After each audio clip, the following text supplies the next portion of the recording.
ಎಲ್ಲರಿಗೂ ನಮಸ್ಕಾರ ಸ್ನೇಹಿತರೆ. 2025ರಲ್ಲಿ ಶನಿದೇವನ ರಾಶಿಚಕ್ರದ ಚಿಹ್ನೆಯು ಬದಲಾಗ್ತಾ ಇದೆ ಮತ್ತು ಶನಿಯ ಸಾಡೆ ಸಾತಿ ಮತ್ತು ದೇಯವು ಪರಿಣಾಮವಾಗಿ ಪ್ರಾರಂಭವಾಗ್ತಾ ಇದೆ. ಅನೇಕ ರಾಶಿಚಕ್ರದ ಚಿಹ್ನೆಗಳ ಮೇಲೆ ಶನಿಯ ಪ್ರಗತಿಯು ಪರಿಣಾಮವನ್ನು ಬೀರುತ್ತೆ. ಹಾಗಾಗಿ 2025ರಲ್ಲಿ ಶನಿ ಗ್ರಹದ ಒಂದು ಬದಲಾವಣೆಯಿಂದ ಯಾವ ರಾಶಿಯವರಿಗೆ ಶನಿ ಹೆಚ್ಚು ತೊಂದರೆಯನ್ನು ನೀಡ್ತಾನೆ ಮತ್ತು ಯಾರನ್ನೆಲ್ಲ ಕಡಿಮೆ ಕಾಡ್ತಾನೆ ಎಂಬುದರ ಸಂಪೂರ್ಣ ಮಾಹಿತಿನ ಇವತ್ತಿನ ವಿಡಿಯೋದಲ್ಲಿ ನಾವು ತಿಳಿಸ್ಕೊಡ್ತೀವಿ. ಬನ್ನಿ, ಅದಕ್ಕೂ ಮುನ್ನ ನೀವೇನಾದರೂ ಶನಿದೇವನ ಭಕ್ತರಾಗಿದ್ದಲ್ಲಿ ಈ ಒಂದು ವಿಡಿಯೋನ ಪ್ರತಿಯೊಬ್ಬರು ಕೂಡ ಮಿಸ್ ಮಾಡದೆ ಲೈಕ್ ಮಾಡಿ, ಹಾಗೆ ವಿಡಿಯೋನ ಸ್ಕಿಪ್ ಮಾಡದೆ ಕೊನೆ ತನಕ ನೋಡಿ. ಹಾಗೆ ನಮ್ಮ ಚಾನಲ್ಗೆ ಸಬ್ಸ್ಕ್ರೈಬ್ ಮಾಡ್ಕೊಂಡಿಲ್ಲ ಅಂದರೆ ಈಗಲೇ ಸಬ್ಸ್ಕ್ರೈಬ್ ಅನ್ನು ಮಾಡಿ, ಹಾಗೆ ಪಕ್ಕದಲ್ಲಿ ಕಾಣುವಂತಹ ಬೆಲ್ ಬಟನ್ ತಪ್ಪದೇ ಪ್ರೆಸ್ ಮಾಡಿಕೊಳ್ಳಿ. ಸ್ನೇಹಿತರೆ, ಹೌದು ನ್ಯಾಯಾಧೀತ ಆಗಿರುವಂತಹ ಶನಿದೇವ 2025ರಲ್ಲಿ ತನ್ನ ಮೂಲ ತ್ರಿಕೋಣ ರಾಶಿಯಾಗಿರುವಂತಹ ಕುಂಭರಾಶಿಯನ್ನು ಬಿಟ್ಟು ಮೀನ ರಾಶಿಗೆ ಕಾಡಲಿದ್ದಾನೆ.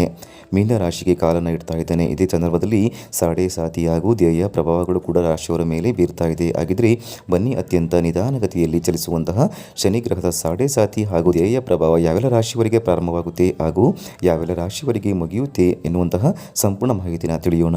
ಮಾರ್ಚ್ 29ರಿಂದ ಶನಿ ಗೋಚಾರ ಶುರುವಾಗುತ್ತೆ. ಹೊಸ ವರ್ಷ ಹೊಸ ಉತ್ಸಾಹವನ್ನು ತರುತ್ತೆ ಎಂಬುದಾಗಿ ವೈದ್ಯಕೀಯ ಜ್ಯೋತಿಷಾಸ್ತ್ರದಲ್ಲಿ ಹೇಳಲಾಗ್ತಾ ಇದೆ. ಆದರೆ ಕರ್ಮ ಹಾಗೂ ನ್ಯಾಯದಾತ ಆಗಿರುವಂತಹ ಶನಿ 2025ರ ಮಾರ್ಚ್ 29ರಂದು ಕುಂಭ ರಾಶಿಯಿಂದ ಮೀನ ರಾಶಿಗೆ ತನ್ನ ರಾಶಿ ಪರಿವರ್ತನೆಯನ್ನ ಮಾಡಲಿದ್ದಾನೆ. ಈ ಒಂದು ಕಾರಣದಿಂದಾಗಿ ಎರಡು ರಾಶಿಯವರ ಜಾತಕದಲ್ಲಿ ಶನಿಯ ಧ್ಯೇಯ ಹಾಗೂ ಒಂದು ರಾಶಿಯವರ ಜಾತಕದಲ್ಲಿ ಸಾಡೆ ಸಾತಿ ಮುಕ್ತವಾಗುತ್ತೆ. ಅದೇ ರೀತಿಯಲ್ಲಿ ಕೂಡ ಎರಡು ರಾಶಿಯ ಜಾತಕದವರಿಗೆ ಧ್ಯೇಯ ಪ್ರಾರಂಭವಾಗುತ್ತೆ ಹಾಗೂ ಒಂದು ರಾಶಿಯ ಜಾತಕದವರಿಗೆ ಸಾಡೆ ಸಾತಿ ಪ್ರಾರಂಭವಾಗುತ್ತೆ. ಹಾಗಿದ್ರೆ ಬನ್ನಿ, ಈ ಒಂದು ಫಲಿತಾಂಶವನ್ನು ಎದುರಿಸುವಂತಹ ಆ ರಾಶಿಯವರು ಯಾರು ಹಾಗೂ ಹೊಸ ವರ್ಷ ಅವರಿಗೆ ಯಾವ ರೀತಿಯಲ್ಲಿ ಶನಿಯ ಪ್ರಭಾವದಿಂದಾಗಿ ಇರುತ್ತೆ ಅನ್ನೋದನ್ನು ನೋಡೋಣ. ಶನಿ ಗೋಚಾರ ಪರಿಣಾಮ.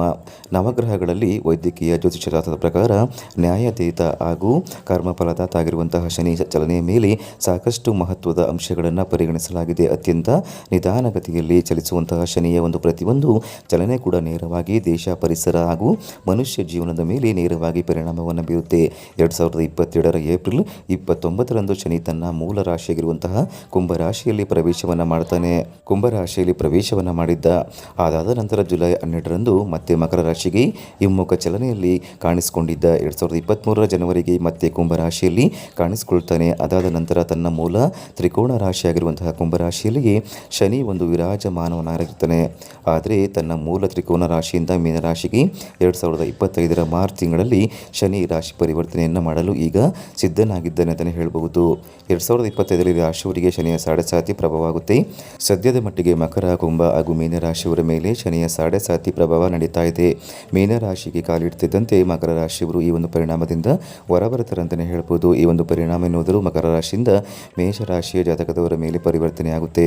ಇನ್ನು ಸ್ನೇಹಿತರೆ, ಇದರ ಜೊತೆಗೆ ಕುಂಭರಾಶಿಯವರ ಜಾತಕದಲ್ಲಿ ಸಾಡೆ ಸಾತಿಯ ಅಂತಿಮ ಹಾಗೂ ಮೀನರಾಶಿಯ ಜಾತಕದವರ ಮೇಲೆ ಮೊದಲನೇ ಹಂತ ಪ್ರಾರಂಭವಾಗುತ್ತೆ.